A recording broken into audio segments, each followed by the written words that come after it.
This video will focus on more practice with dimensional analysis. So first we need to take a few moments to actually make sure we understand what dimensional analysis is.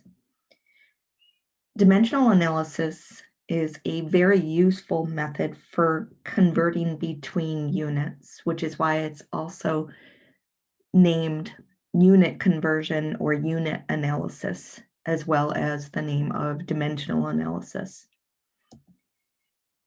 We use dimensional analysis, whether we are conscious of this or not, in our everyday lives, such as with time, so converting between hours, minutes, seconds, on travels, so thinking about budgeting for gas for a particular trip, knowing how much gas costs, what your tank holds, how many miles you're traveling, and then other budgeting as well, thinking about how many days you plan on staying at a particular place, the cost for food, the cost for lodging, etc.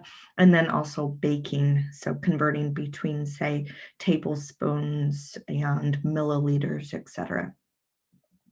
Two academic areas that are often used with dimensional analysis are math and science, and we are going to focus on the area of nursing or healthcare professions, particularly unit conversion with medications. And throughout the video, I'm going to not embarrass myself too much. Instead of trying to pronounce particular medications, I'm just going to refer to it as the medication. So there are two particular techniques that I'm going to cover for using dimensional analysis. And so the first one is where you're going to start on the left. And that is where you're going to first identify what are you trying to find. And once you identify what you're trying to find, you're going to use a fraction with that particular unit, making sure that it is in the numerator or the top. You'll also have to take some time to figure out what conversions do you need so that when you multiply through by 1, your units are canceling so that you end with the unit that you're actually trying to find.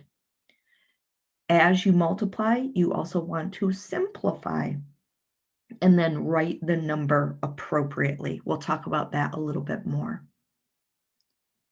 The second technique is where you start on the right, and this is more used in nursing, and we'll focus in on that in a little bit.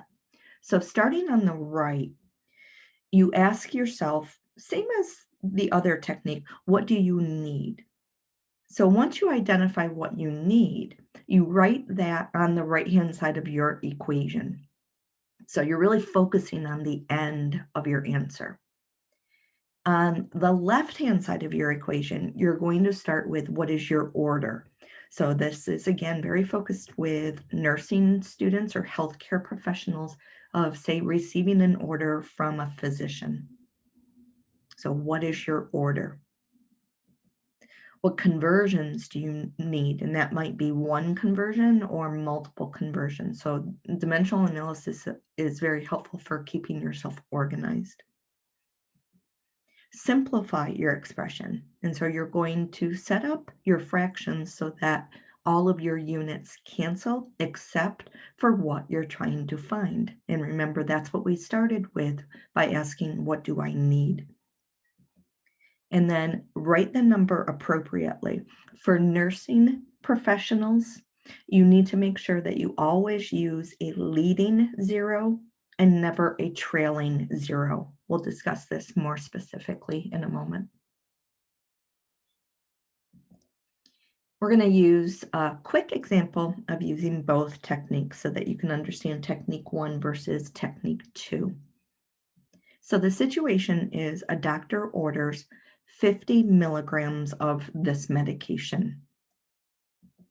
You, as a nurse or healthcare professional, only have 25 milligram tablets. So you need to determine how many tablets are needed. So technique one is start on the left. Starting on the left, we need to answer the question of how many tablets are needed. So what we know is that one tablet is equivalent to 25 milligrams. And so that's a fraction that actually represents a quantity of one, let's say, because one tablet is equal to 25 milligrams. And remember, tablet is what we're trying to find. So that is in the numerator. The next thing we're going to do is we're going to use other information to keep the tablet, but we need to get rid of the milligrams. So what we know is that 50 milligrams is equivalent to one dose, or the order that we were given. So we can use this and write it as a fraction to multiply through to eliminate the milligrams.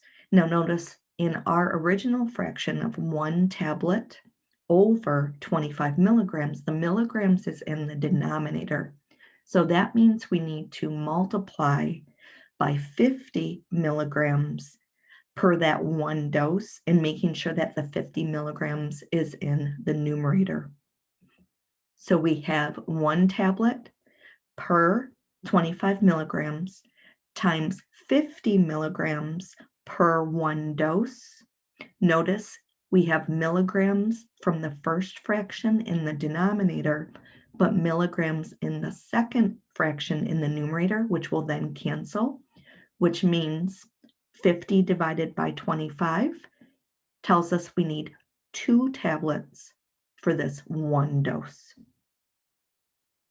Now, the other way to come up with the same conclusion is we're going to start on the right, which means what do we need to do in order to figure out the number of tablets needed per dose?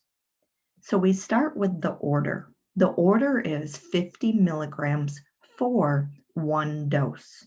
So 50 milligrams divided by one dose. And then we need to convert milligrams to tablets. And we know that one tablet is equivalent to 25 milligrams. We want to again make sure that the units we do not want, which in this case is milligrams, are canceling. So 50 milligrams divided by one dose needs to be multiplied by one tablet divided by 25 milligrams. The milligrams will cancel. 50 is now being divided by 25, which gives us the same result as before. 2 tablets are needed per dose.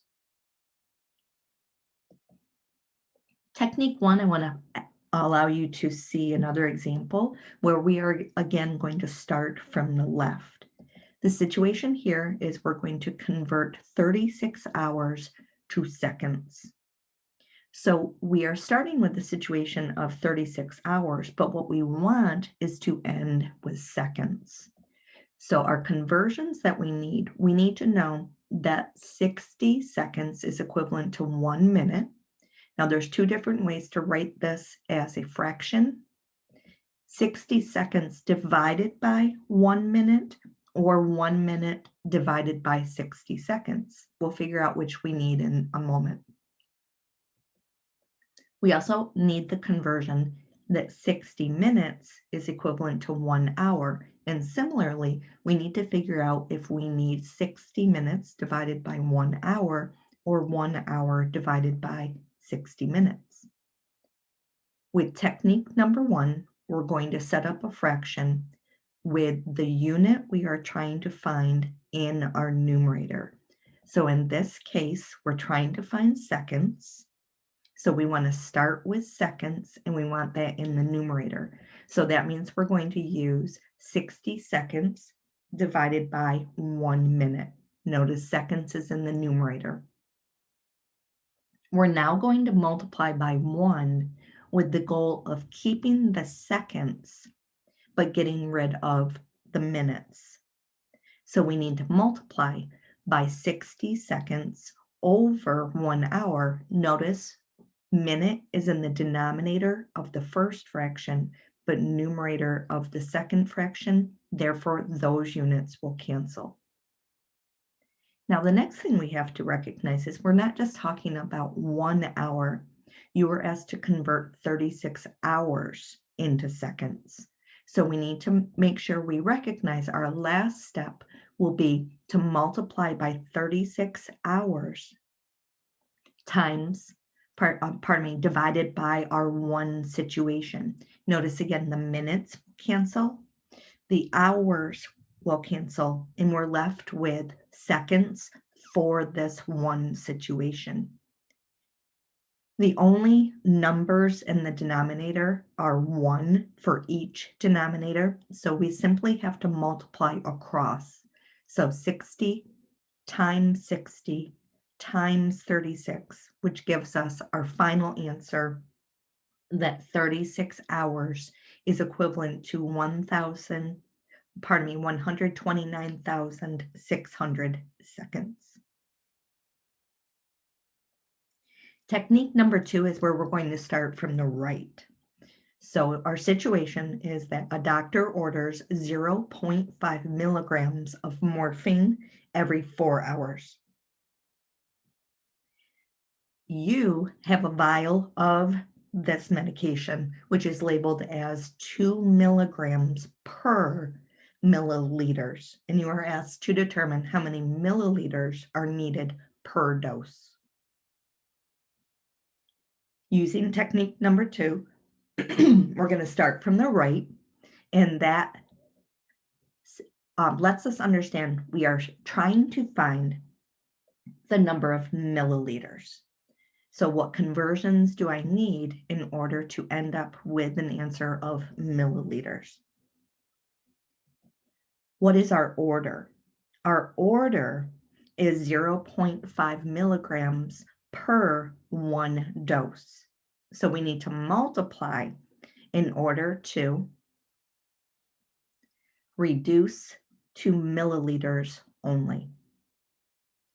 The conversions we need to go from milligrams to milliliters is that our vial is labeled that 2 milligrams is equal to 1 milliliter. So we need to decide, are we going to multiply by 1 milliliter divided by 2 milligrams, or 2 milligrams divided by 1 milliliter?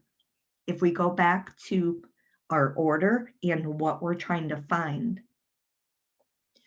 our order is in terms of milligrams, but we're trying to find our dosage in milliliters. We need to get rid of the milligrams, which means our conversion has to have milligrams in the denominator, so it will cancel, leaving us with milliliters.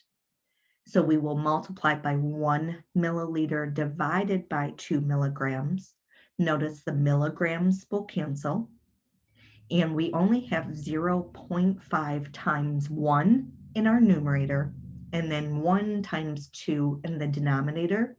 So that is essentially 0.5 divided by 2, which means that this patient needs to receive 0.25 milliliters. Now, this is answered properly. It has a leading 0, which is needed. Why is that needed? Think about without the 0.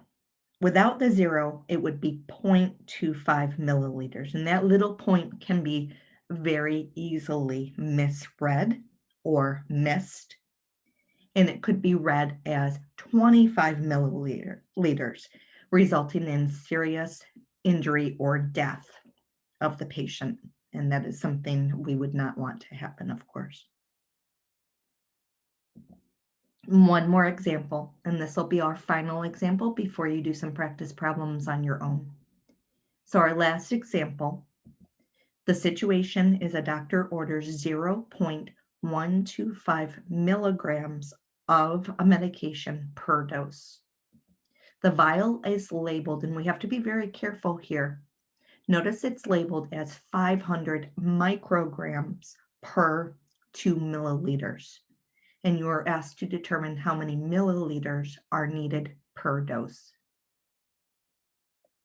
Starting with what we're trying to find. We're trying to find the number of milliliters. The order that we're given is 0.125 milligrams per one dose. And we need to determine what we need to multiply by in order to cancel our milligrams and end up with milliliters. The conversions we need to go from micrograms to milligrams and micrograms to milliliters. So we should know we have 1,000 micrograms equal to 1 milligram.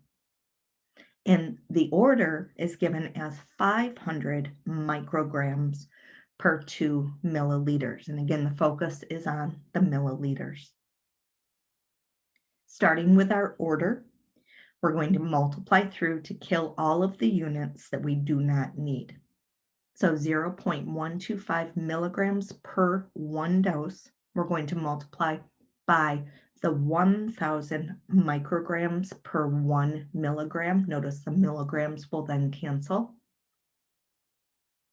But we need to convert to milliliters, so we need to use the label from the vial, which is 2 milliliters is equivalent to 500 micrograms. Notice there the micrograms will cancel.